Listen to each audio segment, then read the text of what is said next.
Haleluya, jumpa lagi dengan saya Pendeta Rio Panggabean. Saat ini saya ingin membahas satu bagian kebenaran firman Tuhan yang terdapat di dalam Yakobus pasal yang pertama ayat kedua sampai yang kelima. Demikian firman Tuhan di ayat yang kedua. Saudara-saudaraku, anggaplah sebagai satu kebahagiaan apabila kamu jatuh ke dalam berbagai-bagai pencobaan. Ketika kita jatuh dalam pencobaan, ketika kita menghadapi banyak tantangan dan cobaan, ingat, jangan kita sesali lalu kita marah-marah, lalu kita meninggalkan Tuhan dan kita mengatakan mengapa Tuhan gak adil dan lain sebagainya. Tapi anggaplah ini sebagai satu kebahagiaan. Mengapa?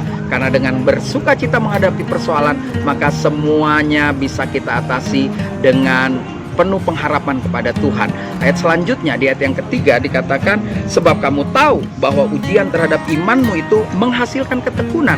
Jadi waktu ujian-ujian itu datang dan kita percaya, ketika kita berbahagia dan kita tetap berpegang iman kepada Tuhan, kita akan menjadi orang-orang yang tekun. Saya sering katakan tekun itu artinya kita bisa menyelesaikan segala tanggung jawab kita yang kita terima dari Tuhan. Lalu ayat selanjutnya, ayat yang keempat dikatakan, dan biarlah ketekunan itu memperoleh buah yang matang, supaya kamu menjadi sempurna dan utuh dan tidak kekurangan satu apapun. Bayangkan ketika kita mau tekun, kita akan memperoleh buah yang matang. Hanya orang-orang yang tekun yang dikatakan bisa menjadi dewasa di dalam iman.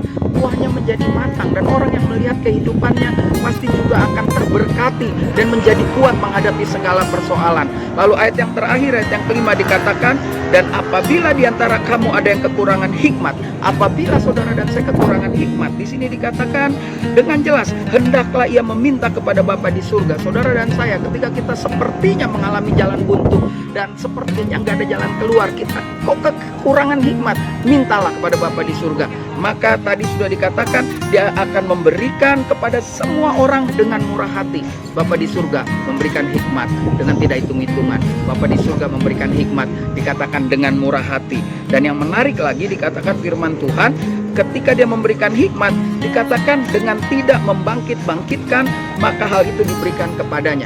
Jadi Tuhan, Bapa kita di surga memberikan hikmat, tidak membangkit-bangkitkan. Apa yang sudah dia berikan kepada saudara dan saya, keselamatan melalui Kristus Yesus pun tidak dia bangkit-bangkitkan. Jadi tugas saudara dan saya hari ini, ketika menyaksikan tayangan ini, ketika kita berada di dalam tekanan, ketika kita merasa bahwa kok Tuhan sepertinya menjauh dariku, tidak pernah. Tuhan selalu dekat dengan saudara, dan Tuhan mengingatkan apapun yang kita hadapi, persoalan, problem yang tidak selesai, tanggapi dengan penuh sukacita, karena dengan demikian saudara akan menjadi orang yang tekun, dan waktu engkau tekun, engkau akan kuat, bahkan engkau tidak akan kehilangan hikmat, karena dia Bapa di surga yang akan memberikan hikmat itu dengan tidak meminta kembali, karena dia tidak suka menghitung-hitung. Maju terus dalam Tuhan, tetap semangat, libatkan Tuhan dalam setiap keputusan hidup kita, dan pastinya saya berdoa Tuhan Yesus memberkati kita semua. Saya Pendeta Rio Panggabean, Ekumene Ministry Jakarta. Sampai jumpa pada tayangan berikutnya. Tuhan Yesus memberkati.